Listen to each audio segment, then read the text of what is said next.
What if time isn't what you think it is? What if the past isn't finished? The future isn't unwritten, and the present isn't the only place humans have ever existed? Because long before modern physics, long before Einstein, black holes, or quantum theory, ancient civilizations were already asking a dangerous question. Not what time is, but whether it can be entered, exited, or crossed. And if that sounds impossible, here's something even more unsettling. They didn't ask this question once. They asked it again and again. Across continents, across thousands of years. In cultures that never met. So the real mystery isn't time travel. The real mystery is, why were ancient people so certain it was possible? The rule we never question. Modern humans live under an unspoken rule. Time moves forward, one direction, no exceptions. The past is dead, the future doesn't exist yet, and nothing ever crosses the line. But that rule isn't ancient. It's modern. And when historians study the ancient world, they quietly ignore something uncomfortable. Ancient civilizations did not agree with us. They didn't experience time as a straight line. They experienced it as something alive. Something circular, something layered, something dangerous. And sometimes, something that could be broken. Let me ask you something simple. How would you describe time to someone who had never experienced it? Not measured it, not tracked it, but felt it. Ancient cultures didn't define time with clocks. They defined it with stories. Stories of gods who walked between ages.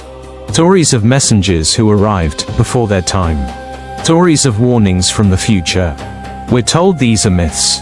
But what if myths weren't fantasies? What if they were memories, distorted by language? Here's a truth most documentaries won't tell you. Time travel isn't dangerous because it's impossible. It's dangerous because it destroys authority. If time can be crossed, prophecy becomes information, gods become travelers. History becomes editable, no empire can survive that idea. No religion can control it. Which is why every civilization that explored time deeply also wrapped it in symbolism, ritual, and secrecy. They didn't explain time travel. They hid it, the ancient obsession with time. Every major ancient civilization obsessed over time in ways that make no sense.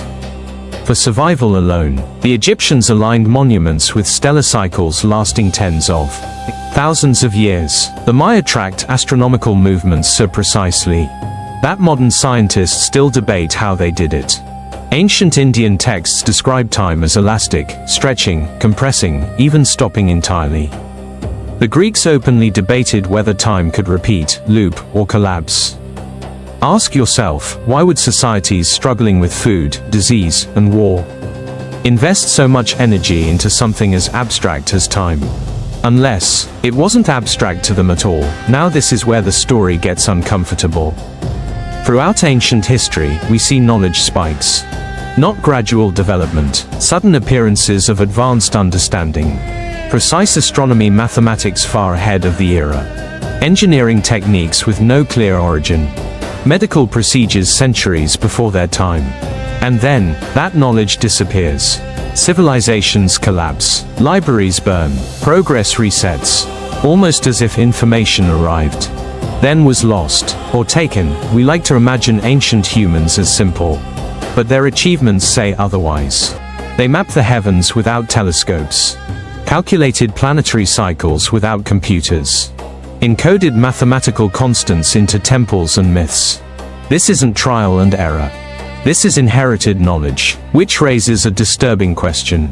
Inherited from where, or when? Let's go back to the oldest written civilization we know. Sumer, on clay tablets over 5,000 years old. Tribes recorded encounters with beings called the Watchers. Not creators, not gods in the traditional sense. Observers. They didn't rule humanity.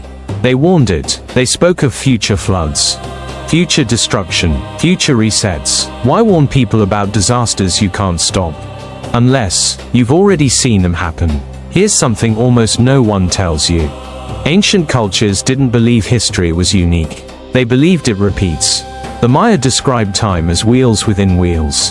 Hindu texts speak of vast cosmic ages that rise, collapse, and begin again. Greek philosophers argued that the universe eternally returns to the same moments. Even Plato suggested time was a moving image of something eternal and unchanging. That's not mythology, that's philosophy wrestling with a terrifying idea. What if the future already exists? Because it's already happened before. History isn't written by truth. It's written by institutions. Anything that threatens linear time threatens. Kings, churches, empires, so stories of time crossings become symbolic. Advanced knowledge becomes coincidence. Anomalies become errors. Because if ancient people understood time better than we do, then modern civilization isn't advanced. It's amnesiac. Deep inside Egyptian temples are inscriptions rarely discussed publicly. They speak of Zeb Tepi, the first time. A golden age when civilization began fully formed. Not discovered, not invented, given, but some translations hint at something stranger. Zeb Tepi wasn't the first time. It was the return after a catastrophe. A rebuilding using preserved knowledge from before. Before what? That's where the texts fall silent. In 1901, sponge divers recovered an object from an ancient shipwreck. At first, it looked like junk. Then scientists realized it was a complex mechanical device, capable of predicting eclipses and planetary positions with astonishing accuracy. It was over 2,000 years old. We call it the Antikythera mechanism. Here's the problem. Technology like this doesn't appear suddenly. It requires generations of development. But history records none. Which means either we lost an entire technological tradition, or someone already knew how the sky moved. Let me pause here and ask you something honestly. If you lived in the ancient world and discovered a way to see the future, would you reveal it, or hide it to protect society from collapse? Right finger, think about that. Right finger, then comment your answer. Because ancient civilizations face that choice. And the decision may still be shaping our reality. We assume time travel requires machines. Metal, energy, technology. That's a modern bias. Ancient texts describe something very different. They speak of altered states of consciousness, sacred geometry, sound frequencies, astronomical alignments, methods to leave ordinary time. Not physically, but perceptually. What if time travel wasn't about moving the body, but moving awareness across time? If these ideas were so dangerous, why weren't they erased? Why are they hidden instead? Because destroying knowledge proves it mattered.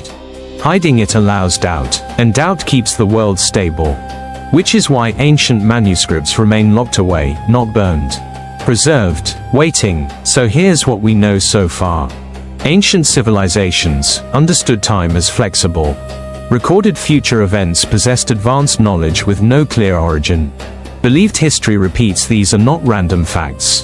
They form a pattern, and once patterns appear in history, they usually point to something buried, something unfinished. And now we reach the most unsettling part. Because the next step isn't abstract ideas. It's people, specific individuals in ancient history, who seem to know too much, arrive too suddenly, or disappear without explanation. Figures who don't quite belong in their own time. And once we examine them, the idea of ancient time travel stops sounding impossible. It starts sounding suppressed. When historians encounter something they can't explain, they usually do one of two things. They either label it symbolic, or they quietly move past it. But there are moments in ancient history where ignoring the anomaly becomes impossible. Moments where individuals appear with knowledge, skills, or awareness that do not belong to their time. Not prophets, not gods, but something more unsettling. People who seem out of place in history itself. Let's begin in ancient Egypt. Before the pyramids were old. Before dynasties rose and fell. Egyptian texts speak of a figure named Thoth. Not a king, not a conqueror, a keeper of time. Thoth was said to invent writing, establish calendars, measure the heavens, preserve knowledge across catastrophes. But here's the strange part. Thoth wasn't described as living in time. He was described as moving through it. He appears before disasters, disappears during collapses, returns afterward to restore knowledge. Not reborn, returned. Ask yourself, Why would a civilization mythologize a figure whose main power wasn't strength or magic, but timing? In Mesopotamia, King Ashurbanipal built a library, not of stories, of knowledge. Clay tablets describing astronomy, mathematics, medicine, and prophecy. Some tablets speak of future ages, detailing events that hadn't happened yet. Later scribes copied these texts faithfully without understanding them. Why preserve information you don't comprehend, unless you believe it came from somewhere, or someone that already knew the outcome? We're told prophecy is guesswork, but ancient prophecies don't read like guesses. They read like reports, timelines, sequences, conditions triggering outcomes.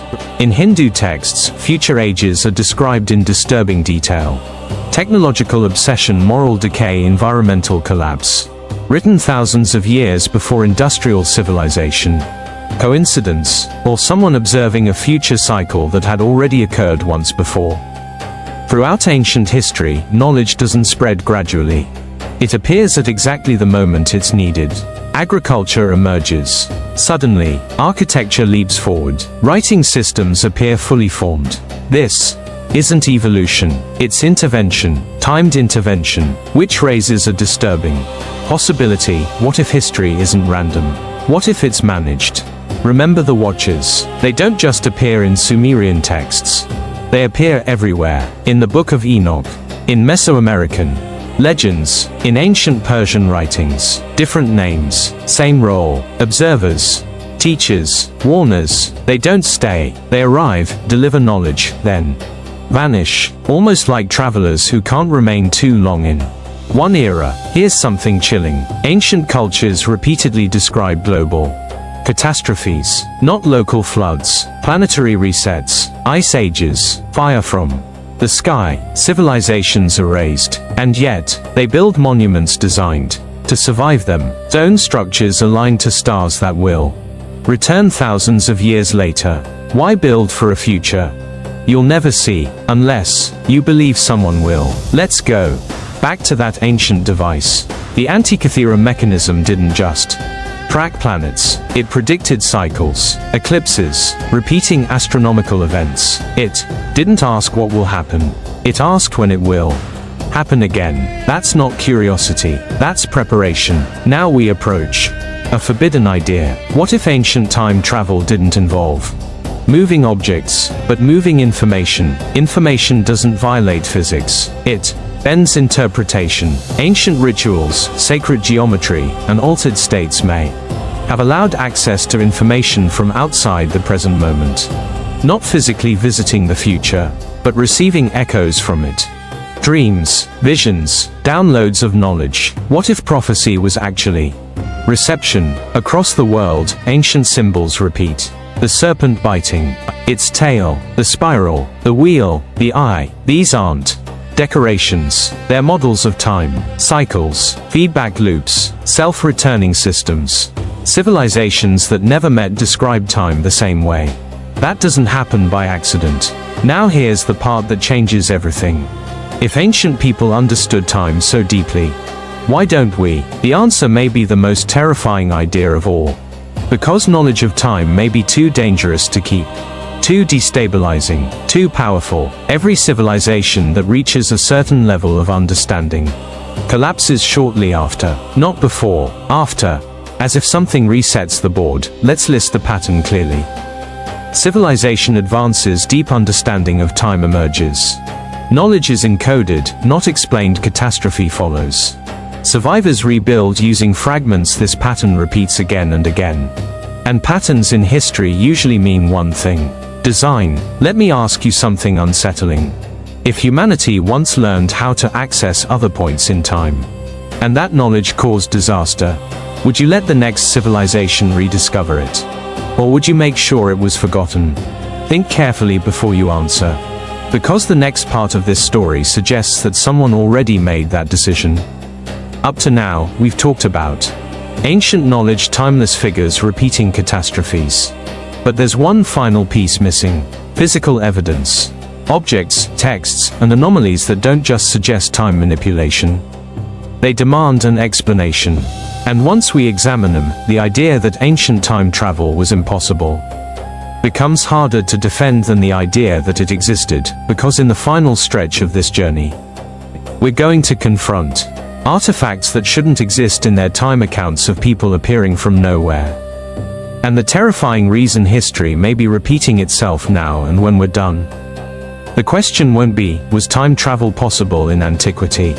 It will be, why did it stop? Up to this point, we've dealt with ideas, texts, symbols, patterns, but there's a moment in every investigation where philosophy ends and evidence begins.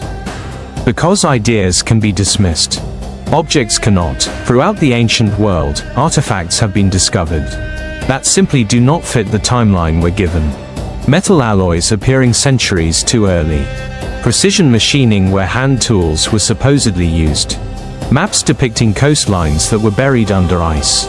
When these objects are found, they aren't celebrated, they're quietly archived, labeled anomalies, because an anomaly is easier to ignore than a contradiction. In 1513, a map was created by an Ottoman admiral named Piri Reis. It shows the coastlines of Africa and South America with uncanny accuracy. But there's a problem. It also appears to show Antarctica without ice, a coastline that shouldn't have been visible for thousands of years. The map itself claims it was copied from older sources that should not exist. So how did ancient information know the future geography of Earth? Unless it wasn't future geography to them. When researchers examined the map closely, they noticed something chilling. It's drawn as if viewed from above, high above, from a perspective no ancient sailor could access, unless the information came from outside their time, or their world. Now let's talk about individuals. Not gods, not kings, but people.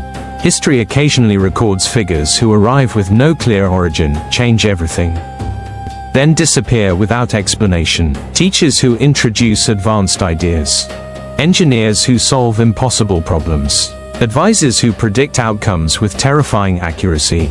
They leave no descendants, no clear graves, no trace. It's as if they were never meant to stay. Plato wrote about Atlantis not as myth, but as history. A civilization destroyed in a single day and night. He claimed the story was ancient even to him. And he wasn't alone. Other philosophers warned that humanity cycles through ages of knowledge and forgetting. They didn't fear ignorance. They feared remembering too much. Here's where ancient ideas collide with modern science. Today, physicists openly discuss time dilation, block universe theory, nonlinear time, information existing outside time. Ideas once dismissed as mystical are now mathematically valid. Which means ancient civilizations weren't wrong. They were early, too early. Let's reconsider the idea one last time. What if ancient time travel didn't about bodies moving through time, but about consciousness accessing other moments? That would explain prophetic knowledge, sudden innovation, shared symbols across cultures, warnings of repeating catastrophes. Time travel won't look like a machine. It would look like insight if this knowledge were public. If humanity understood time as flexible, everything would collapse. Economics, religion, authority. So knowledge was fragmented, encoded in myth, hidden in ritual, locked behind initiation. Only fragments survive. Just enough to rebuild, not enough to repeat the mistake. Look at human history honestly. Civilizations rise, they advance, they collapse, again and again. What changes isn't technology, it's memory. Each cycle forgets something critical. Maybe on purpose, maybe to survive. So here's the question no one asks. What if time travel didn't disappear? What if we were forbidden to remember it? What if humanity keeps approaching the same dangerous threshold, and something always intervenes? Because today, we're obsessed with time again. Time machines, simulations, quantum theory. We're asking the same questions ancient civilizations asked. Which means we may be approaching the same edge. And history suggests that's when resets happen. Ancient texts don't just describe the past. They warn the future. They don't say, don't learn this. They say, learn carefully. Because knowledge of time changes everything. And not everyone survives that change. So, Could time travel have been possible in antiquity? Maybe that's the wrong question. Maybe the real question is, are we ready to remember it again? If this journey changed the way you think about history, time, or civilization itself, let me know in the comments. Subscribe if you want more documentaries that explore what history leaves unsaid, and share this video with someone who's ready to question time itself. Because once you start seeing the patterns, history never looks the same again.